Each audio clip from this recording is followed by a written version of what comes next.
আধুনিক পদ্ধতিতে প্লাস্টিকের ট্রেতে লাগানো হয়েছে ধানের বীজ, তৈরি হয়েছে বীজতলা।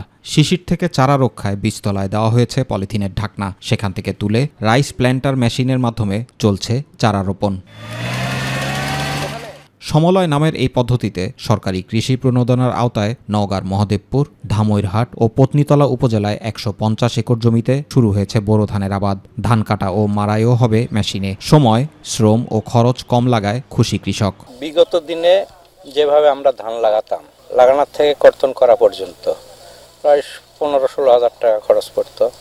এক বিঘা মাটি লাগাতে নিশ্চয় ২,০০০ টাকা লাগতো। সেই পয়সা আমাদের সুবিধা পাচ্ছি, মেশিন দিয়ে লাগিয়েছে, বীজ সরকারিভাবে আমাদের দিছে, সার ফসফেট দিছে, মোটামুটি সুবিধা পাচ্ছি। যন্ত্র দিয়ে ধান লাগানো এবং ধান যখন কর্তন করবে তখন আবার যন্ত্র দিয়ে ধান কাটা, এই বিষয়টা কৃষকরা শিখলো। কৃষি বিভাগের কর্মকর্তারা বলছেন, সমলয় পদ্ধতিতে হাইব্রিড জাতের ধান আবাদে কৃষকদেরকে উদ্বুদ্ধকরণ ও কৃষিতে আধুনিক যন্ত্রের ব্যবহারে ধারণা দেওয়ায় এ প্রকল্পের প্রধান লক্ষ্য।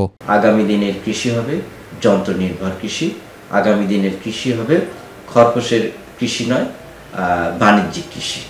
সেই লক্ষ্যে আমরা কাজ করে যাচ্ছি। কৃষি বিভাগের তথ্য মতে নওগাঁয় এবছর ১,৯২,৯২০ হেক্টর জমিতে বোরো ধান আবাদের লক্ষ্যমাত্রা ধরা হয়েছে।